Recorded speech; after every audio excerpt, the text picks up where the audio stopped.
Yung video ngayon na ito mga boss, dito sa stand naman natin para sa laptop.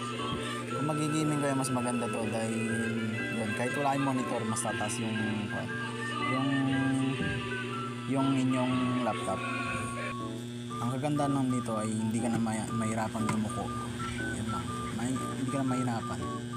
Ngayon siya, nabili ko to sa 89, sa halagang 89 pesos. Ayan, matibay naman siya. Plastic nga lang, pero matibay rin.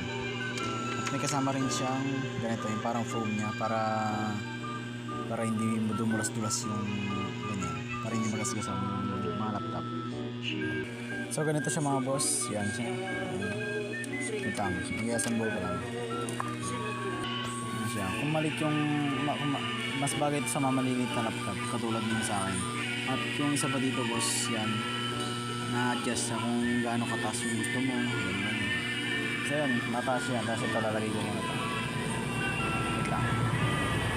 At yung mga pala mga GT, nabili ko ito sa Shopee. Pero meron na ito sa TikTok tapos sa iba't iba. So yun, kuhanin ko lang ito bago tayo mag-gaming. Pero yung gaming ilalagay ko sa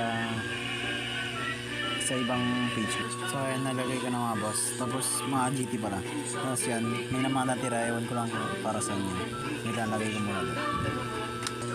So ito yung itsura niya. Yan, tumaas na po siya. Mga GT yung itsura niya. Mas lalo na, mas maganda to pag sa mga sa mga gaming. Yun pala, gagawa pala ako ng page na gaming at yung unboxing. Kaya subaybayan niya